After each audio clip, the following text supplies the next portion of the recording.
everyone, and welcome to your favorite news show, Irongo Talk. My name is Leandra Lowe, and today we join you from the Desert View Private School here in Warfish Bay. Now, as usual, we bring you the latest news, the weather and tides, and then for our interview, it's all about the giants of the ocean, whales. Now, Monique Radford from the Namibia Dolphin Project is going to talk about the humpback whales and their annual migratory route here along our coastline. So please don't go anywhere. We'll be right back after this.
And now it's time for your news, and we bring it to you here from the Desert View Private School in Warfish Bay. Now, the Centre for Development Foundation, that's COSDEV, recently hosted a breakfast meeting with stakeholders at the centre in Swakopmund.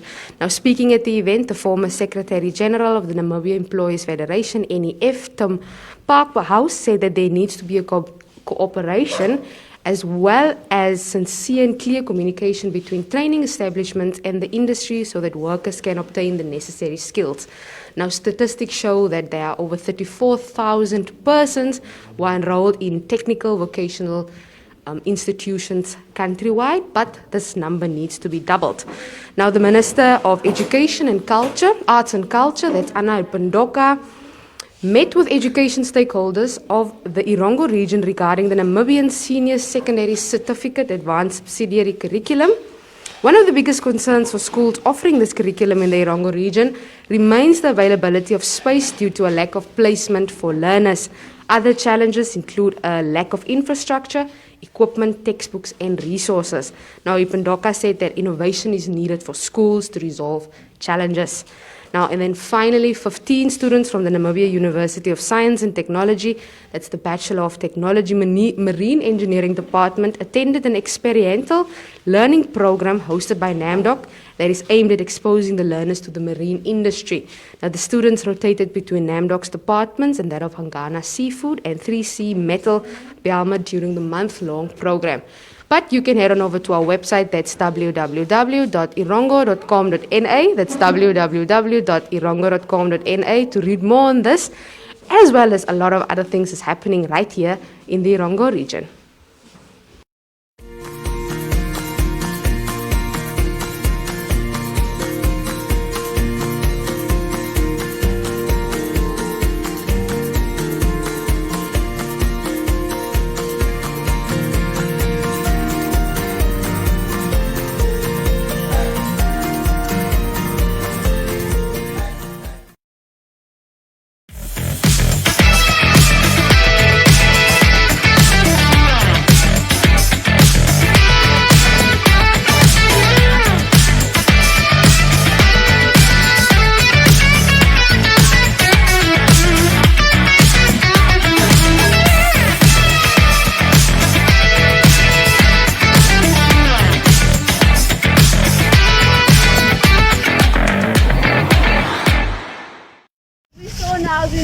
was a humpback whale. So these guys, we're very lucky to see them, but these guys are coming all the way from the Southern Ocean. So in the Southern Hemisphere, these guys are coming all the way from the Southern Ocean. So they're feeding grounds. They've got summer feeding grounds all the way down in the polar region, where they mainly feed on big populations of krill and plankton and small pelagic fishes. During the time when they migrate, so during our winter season, so it starts in July, is the first time that we start seeing these whales off the South African coastline. The humpback whale population of the world, the global population, is divided into 7 different groups or smaller populations. The group that we see coming past South Africa and coming past Namibia is a population all on its own. It's called the stock feed. So they come from the Southern Ocean where they feed and they migrate to their breeding grounds. So they've got very different feeding grounds and breeding grounds. These whales, they breed in Gabon. Everybody know where Gabon is? It's just past Angola. So the whales will feed for over 6 months of the year. It's like a big all-you-can-eat buffet. They are eating almost up to between 2 and 2.5 tons of krill a day. It is a lot for one whale. They feed, usually it's divided into 2 feedings per day and going up to 2.5 tons of krill per day, every day for almost 6 months.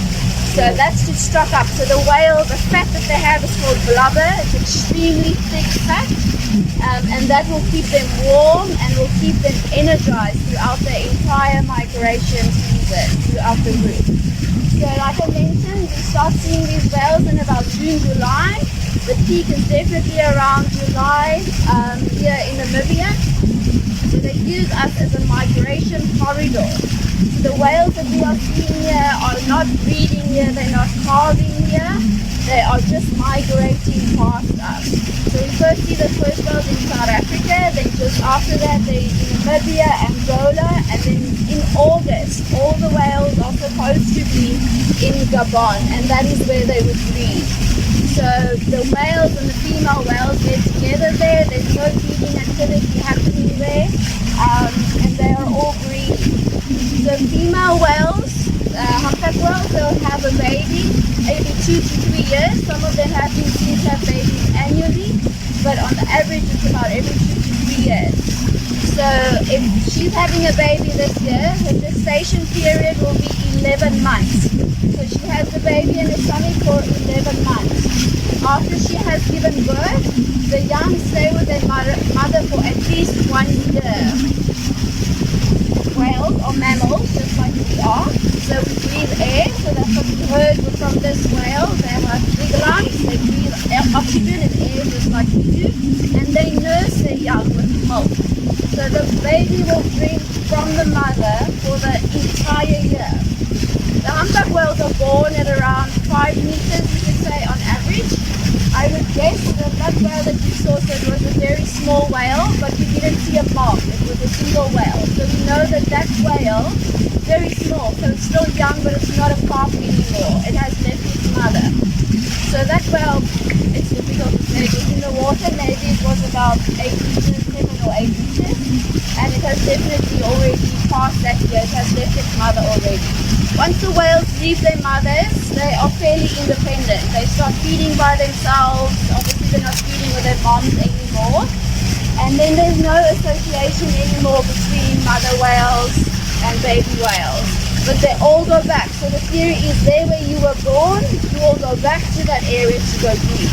So once that whale has reached sexual maturity, it will go back to the Gabon area where it will find a mate in later years.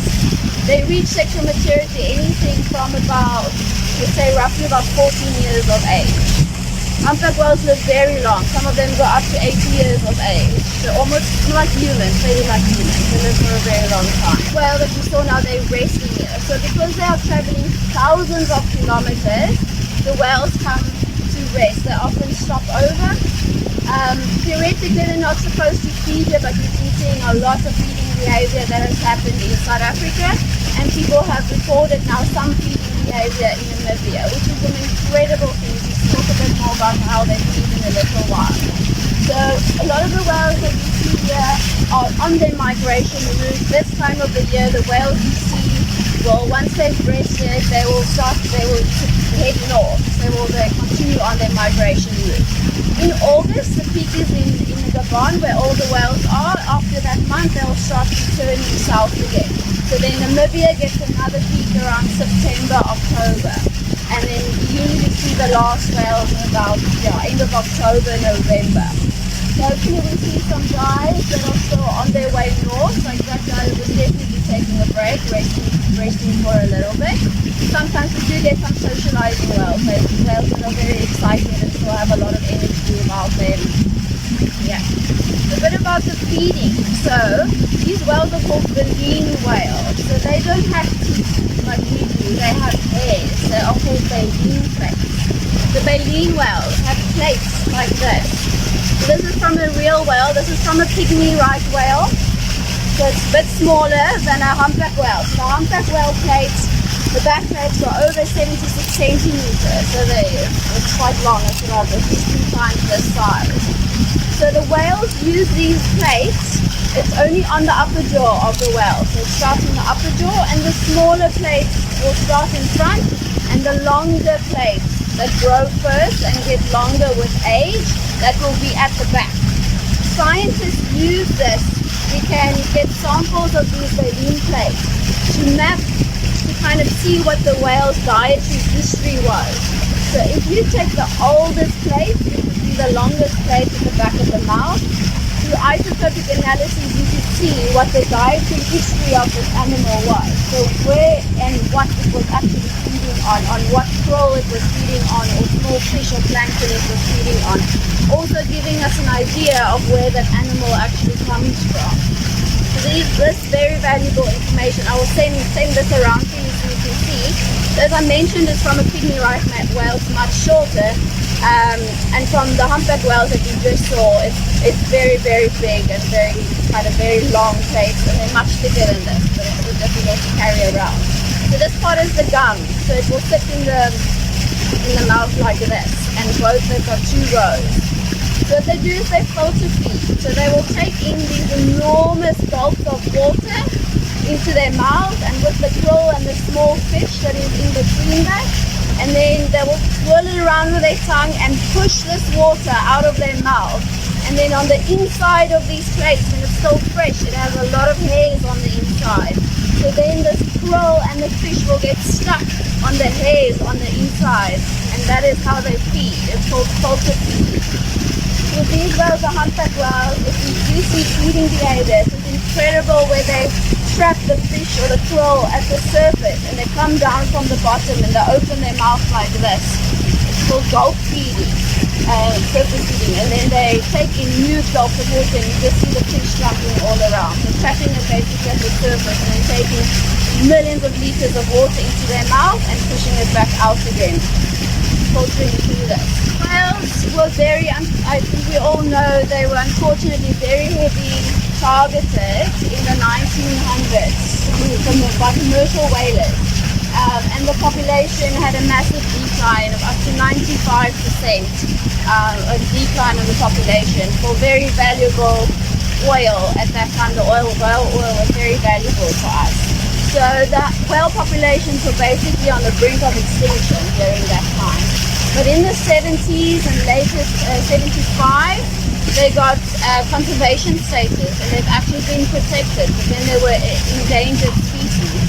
And since then, the humpback whale numbers have been increasing steadily every single year. So with the humpback whales, it's one of our most successful conservation success stories, and it is incredible. Now, they're growing between 7 to 10% increases, population increases per annum, and they're over 50% back of the original stock that they had. So our estimates now globally is that we've got over 84,000 whales globally, humpback whales, only the species that we saw now, the humpback whales. So it's incredibly healthy population at the moment. And that is also why throughout the years we've been seeing these increases in whale numbers. It's because the population is doing so well. Of course, there will always be some threats, like like vessel strikes and entanglements, and always with global climate change, we're unsure what is happening with the prey populations and prey density. So if there's ice, so for example in the Antarctic, so krill are an ice-dependent species, and if we've got more ice that is melting, it means we'll have less krill, which means there's less food availability for the whales. That could also be one of the theories why the whales might stop feeding now in the southern Benguela area. So the southern Benguela, or the Benguela in general, is a very nutrient-rich area. And we have these shrimp-like krill, not in the density that they have in the Southern Ocean, but there is the presence of the krill and some of the smaller pelagic fishes that they can feed on. And that could be because of the feeding grounds that are sort of not what they used to be. Fortunately, that does mean that we are seeing more and more strandings. That is always a concern for people. We've had, in the last 4 days, we've had 2 humpback whale strandings that we know about, where the whales have washed up dead on the beach. It's never nice to see. It is always sad, but it's not always something to be concerned about because we know the population is doing well. So the environment can only sustain a certain amount of whales, and you'll have natural die-off of these animals. Some of the whales that come up, we are unsure to say what the cause of death has been. It's not always very obvious. Every once in a while we do have a case where we can see it has been a vessel or ship strike. But recently that has not been the case. We did have a whale come up that was very skinny. So we know that this whale did not have enough nutrition because it didn't have enough substance. Once again, this is also just a consequence of having a very healthy population.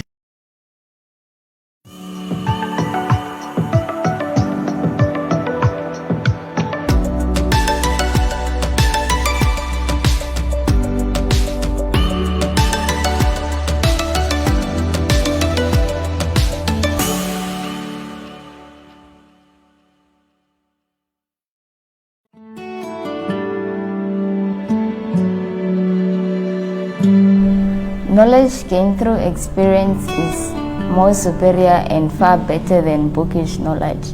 I would just like to thank NAMDOC, Belmet and Hangana for this rare and wonderful opportunity for us, which has opened up a lot of doors.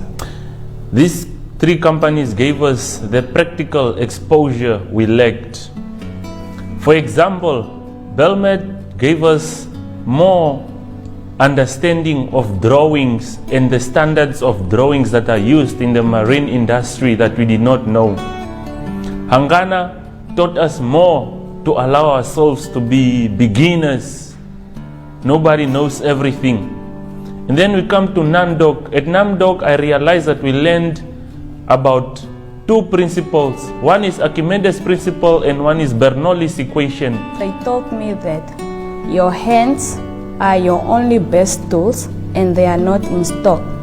What I've learned from these experimental learning opportunities is the values of NAMDOC, which are trust, kindness, transparency, fairness, respect, and integrity. To the following 3 companies: Atlantic Oil, Awawes Bay Sat Holdings, as well as Water Bay Woods. We enjoyed the visits and it gave us more experience and more lessons in it. I feel so proud to do my training in these internationally recognized companies for the best quality service they render to their clients. A simple thank you with a lot of love for helping us grow. Thank you very much. Thank you, Nene. Ndapandula. Ona.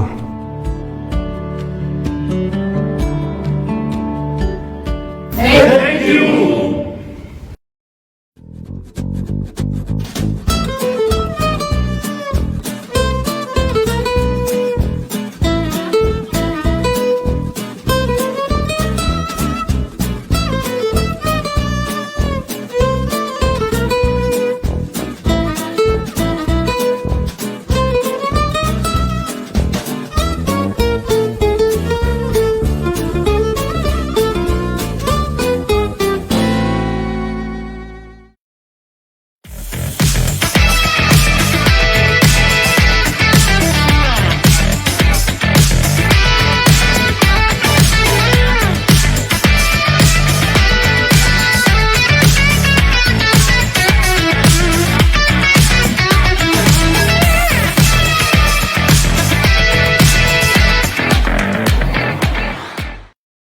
Now it's time for your weather and tides for all the major towns here in the Erongo region. In your weather for today, Walvis Bay expects a maximum temperature of 18 degrees Celsius with a minimum of 11 degrees Celsius and a maximum of 19 degrees Celsius for tomorrow. The wind is expected to prevail in a southwesterly direction at 15 kilometers per hour. Sunrise was this morning at 12 minutes past 7 and is expected to set at 8 minutes to 7 tonight.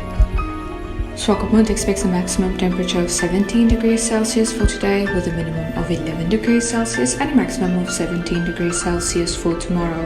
The wind is expected to prevail in a southwesterly direction at 13 kilometers per hour. Sunrise was this morning at 12 minutes past 7 and the sun is expected to set at 8 minutes to 7 tonight. Henties Bay expects a maximum temperature of 17 degrees Celsius for today with a minimum of 12 degrees Celsius for tomorrow and a maximum of 17 degrees Celsius. The wind is expected to prevail in a southerly direction at 13 kilometers per hour. The sun rose this morning at 12 minutes past 7 and is expected to set at 7 minutes to 7 tonight. Harandas expects a maximum temperature of 27 degrees Celsius for today with a minimum of 10 degrees Celsius and a maximum of 23 degrees Celsius for tomorrow. The wind is expected to prevail in a south-southwesterly direction at 11 kilometers per hour. Sunrise was this morning at 10 minutes past 7 and the sun is expected to set at 10 minutes to 7 tonight. Lusakos expects a maximum temperature of 35 degrees Celsius for today with a minimum temperature of 10 degrees Celsius and a maximum of 32 degrees Celsius for tomorrow. The wind is expected to prevail in a west-northwesterly direction at 11 kilometers per hour. The sun rose this morning at 7 minutes past 7 and is expected to set at 12 minutes to 7 tonight. Karibib expects a maximum temperature of 33 degrees Celsius for today with a minimum of 11 degrees Celsius and a maximum of 31 degrees Celsius. The wind is expected to prevail in a southwesterly direction at 11 kilometers per hour. The sun rose this morning at 6 minutes past 7 and is expected to set at 13 minutes to 7 tonight. Maruru expects a maximum temperature of 33 degrees Celsius for today with a minimum of 11 degrees Celsius and a maximum of 32 degrees Celsius. The wind is expected to prevail in a south-southwesterly direction at 9 kilometers per hour. The sun rose this morning at 5 minutes past 7 and is expected to set at 13 minutes to 7 tonight.